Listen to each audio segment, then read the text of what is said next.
Hello everyone, welcome to my channel. आज हम class 7th NCERT Sanskrit की पाठ्यपुस्तक रुचिरा के 4th चैप्टर की रीडिंग करेंगे, जिसका टॉपिक है हास्य बाल कवि सम्मेलनम। यानी कि जो कवि सम्मेलन है, ये किसका कवि सम्मेलन है? बाल यानी कि बालकों का कवि सम्मेलन है।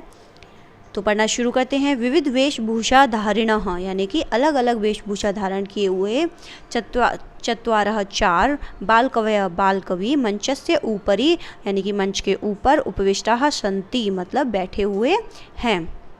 अधः श्रोतारः हास्य कविता श्रवणाय उत्सुकाः सन्ति कोलाहलं च कुर्वन्ति। तो वो वहाँ बैठे हुए हैं। अधः मतलब अनेक, श्रोतारः यानी कि जो सुनने वाले होते हैं, हास्य कविता को सुनने के लिए श्रोतागण जो है वो बहुत ही उत्सुक हो रहे हैं और वे क्या कर रहे हैं? कोलाहलम यानी कि शोर कर रहे हैं। ये आपका पिक्चर दिया हुआ है, इस तरीके से ये बैठे हुए हैं। आप यहाँ देख सकते हैं, ये जो चार बच्चे यहाँ बैठे हैं मंच पर, ये हैं आपके बाल कवि। ये संचालक हैं इसके सम्मेलन के, और ये सभी यहाँ पे बैठे हैं, ये सभी श्रोतागण हैं। ठीक है, आगे पढ़ते हैं। संचालक जो हैं वो बोलते हैं, संबोधित करते हैं श्रोताओं को। अलम कोलाहलेन यानी कि अब शोर मचाना बंद कीजिए, बस कीजिए। अलम मतलब बस करना। अद्य यानी कि आज। परम हर्षस्य यानी कि आज बहुत ही खुशी का दिन है। अवसर यानी कि अवसर है, आज बहुत ही हर्ष का अवसर है यानी कि खुशी का अवसर है। यत अस्मिन् कवि सम्मेलने यानी कि हमारा जो ये कवि सम्मेलन है, इसमें काव्य हंतारः यानी कि काव्य का नाश करने वाले, काल्यापकाश्च यानी कि समय को बर्बाद करने वाले, भारतस्य भारत के, हास्य कवि धुरंधरः भारत के हास्य कवि धुरंधर समागताः सन्ति हमारे बीच बैठे हुए हैं यानी कि हमारे बीच बैठे हुए हैं, हमारे बीच में वो शामिल हैं। एहि आइए करतल ध्वनिना अपनी करतल ध्वनिना यानी कि अपनी तालियों से, वयम हम सब, एतेषाम यानी कि उनका, स्वागतम यानी कि स्वागत, कुर्मः करते हैं। गजाधर जो पहला बाल कवि है जो मंच पर आता है वो है गजाधर। अब गजाधर क्या कहता है?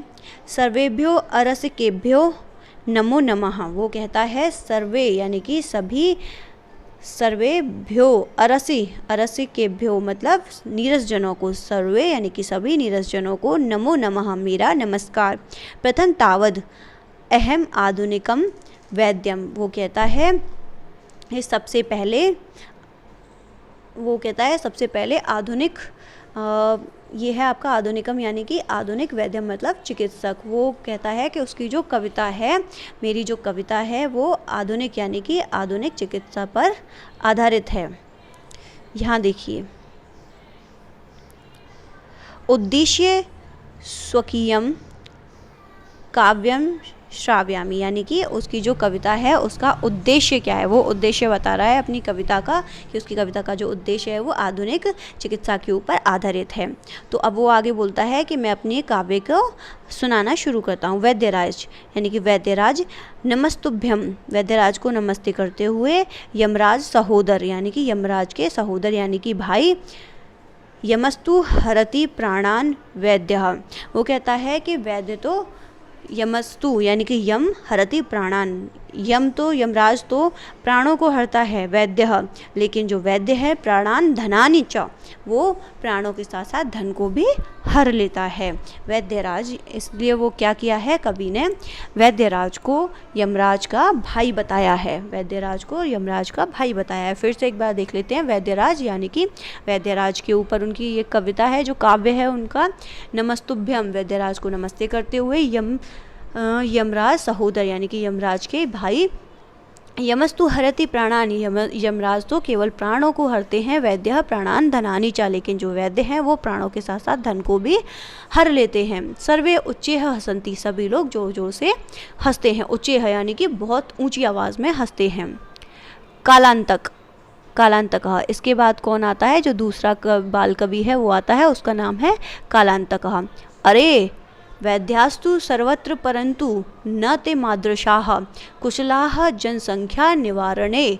वो कहता है कि वैद्यराज कुशल तो हैं सर्वत्र यानी कि वो सभी जगह पर कुशल हैं, किंतु वैद्यास्तु मतलब चिकित्सक तो सब जगह होते हैं, परंतु न ते मादृशा, लेकिन मेरी तरह कुशल नहीं होते। किसमें? जनसंख्या को निवारण करने में मेरी तरह कुशल नहीं होते।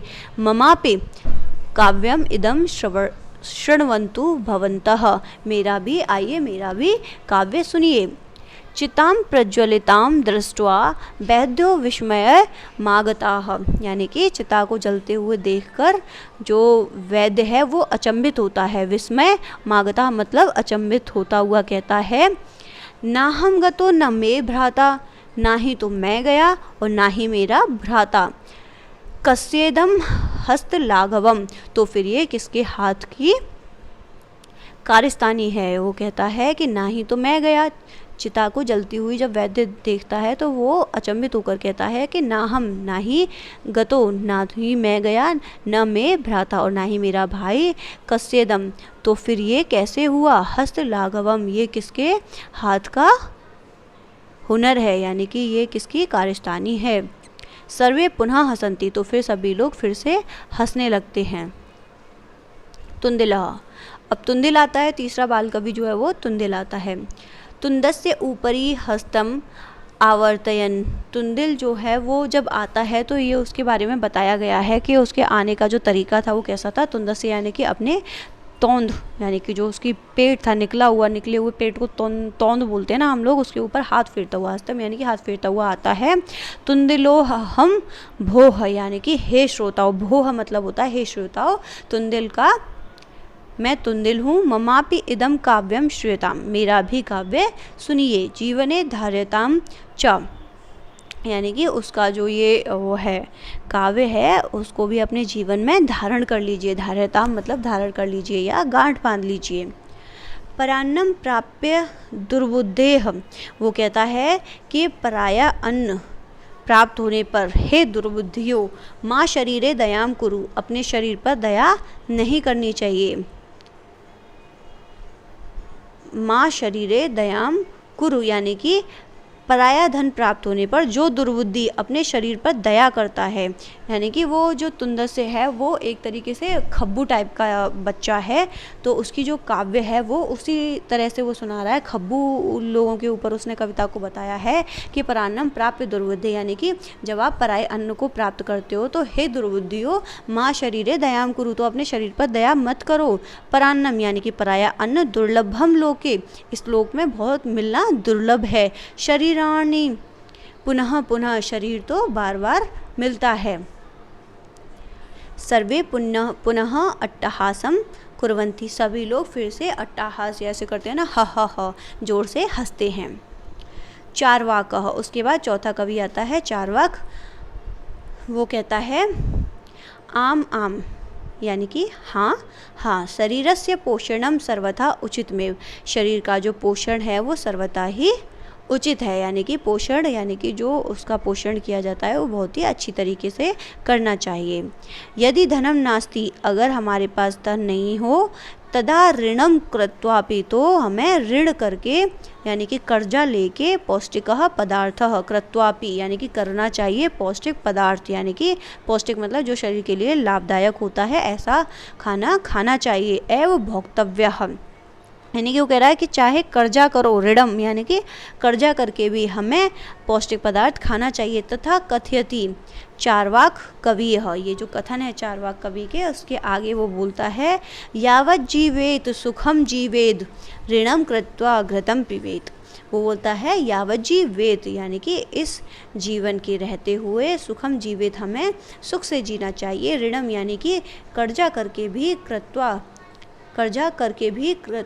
यानी कि घृतम यानी कि घी पिबेत पीना चाहिए। घी पीने का मतलब है कि हमें बहुत ही स्वादिष्ट खाना खाना चाहिए। श्रोता रहा, तो श्रोता कहते हैं तरही ऋणस्य प्रत्यर्पणम कथम, कि तो तरही मतलब तो, प्रत्यर्पणम यानी कि लौटाएंगे, ऋणस्य मतलब ऋण को, कथम मतलब कैसे, यानी कि तो फिर हम वो जो कर्जा होगा उसको कैसे वापस करेंगे, कैसे लौटाएंगे। तो चार्वाक कहता है श्रूयताम मम अवशिष्टम काव्यम, अरे श्रोताओ, मम यानी कि मेरा अवशिष्टम बचा हुआ काव्य तो सुन लीजिए पहले।